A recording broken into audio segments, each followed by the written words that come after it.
Olá pessoal, que Deus abençoe muito a sua vida e seguindo firme o nosso propósito nesse jejum de Daniel e também o propósito de mergulharmos na palavra de Deus. E quanto mais nós investimos na palavra de Deus, mais forte espiritualmente nós estamos e preparados para as batalhas e também para nos sentirmos protegidos, guardados pelo próprio Deus. Porque a partir do momento que nós estamos de acordo com a sua palavra, nós temos também a garantia do cumprimento dessa palavra na nossa vida. Porque estamos obedecendo, estamos fazendo a nossa parte.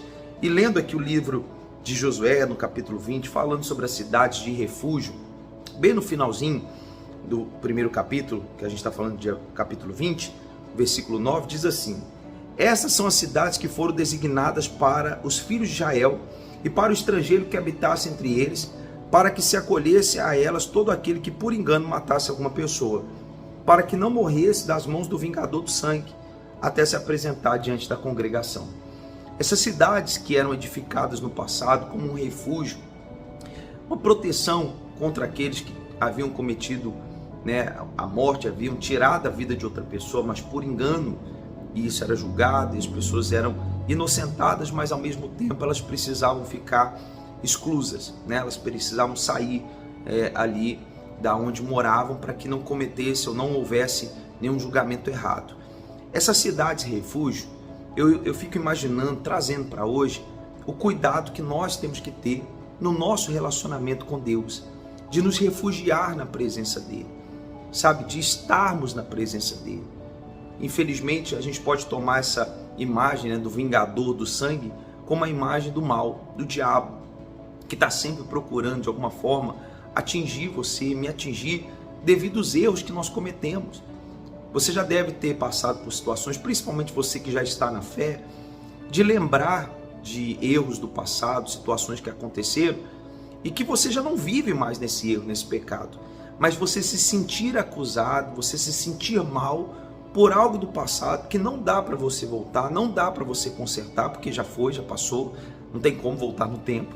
Mas o mal, ele trabalha com esse espírito de acusação para distanciar a gente de Deus.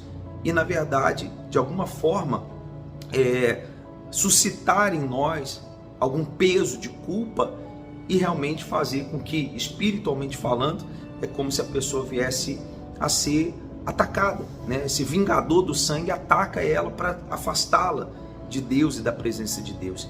Então se refugie, se proteja. Quando a gente fala da cidade, hoje trazendo para o lado espiritual, estar na cidade, eu vejo como é estar no altar, estar na presença de Deus, sabe? Ali nós estamos guardados, protegidos, realmente livres de todo e qualquer mal que possa tentar nos atingir. E aí, seguindo o capítulo 21, falando sobre a cidade dos filhos de Levi e toda a entrega que foi feita, as divisões da cidade, eu separei o versículo 45 porque ele é poderosíssimo, Diz assim: palavra alguma falhou de todas as boas coisas que o Senhor falou à casa de Israel, tudo se cumpriu. E se cumpriu no passado, não vai se cumprir nos dias de hoje? Deus não é o mesmo? Deus não muda? Aquilo que ele fez no passado, ele não vai fazer nos dias de hoje? Então, da mesma forma que ele cumpriu no passado, ele cumpre hoje. Não duvide de Deus, não deixe, sabe, a ansiedade, os medos, as dúvidas, sabe, brotar em você de uma maneira que te afastem do cumprimento da promessa de Deus na sua vida. Só vai depender de você ter a visão de que quando você está de acordo com a palavra de Deus, ela realmente tem que se cumprir e vai se cumprir na sua vida, porque você está fazendo a sua parte e Deus naturalmente vai fazer a dele. Seguindo o capítulo 22, que é o último dessa leitura de hoje, ele diz aqui, Josué falando às tribos que voltariam para as terras além do Jordão.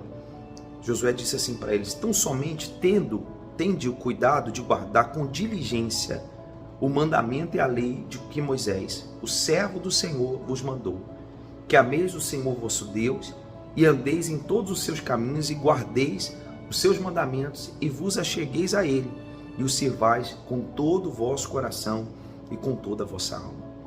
Quer dizer, vocês vão se distanciar, as 2,5 tribos e iriam estar do outro lado do Jordão. Então haveria um distanciamento físico, mas eles tinham que se manter no mesmo espírito, na mesma direção sempre. Então entenda isso, nós temos que estar na presença de Deus sempre, dentro da igreja, fora da igreja, perto de pessoas da fé, perto de pessoas incrédulas. Nós temos que nos manter com essa visão, com diligência, né? Quer dizer, com toda seriedade, entrega, com todo comprometimento, que é tão importante. E aí fala sobre o altar do testemunho que essas tribos criaram, e eu quero chamar a sua atenção para o versículo 10, só para a gente terminar o raciocínio desse vídeo de hoje. E chegando aos limites do Jordão, ainda na terra de Canaã, ali os filhos de Ruben e os filhos de Gade e a meia tribo de Manassés edificaram um altar junto ao Jordão, um altar de grande aparência. Mas você veja que o texto, ele não fala edificar um altar ao Senhor, só fala que era um altar e de grande aparência. E isso gerou uma grande desconfiança. Os filhos de Israel, se você ler o texto, as outras tribos queriam se unir e ir contra eles, até já se levantar contra eles, destruir a terra lá que eles tinham alcançado e destruir tudo, acabar com tudo, porque eles acharam que eles estavam se levantando contra Deus, levantando um altar qualquer para outros deuses.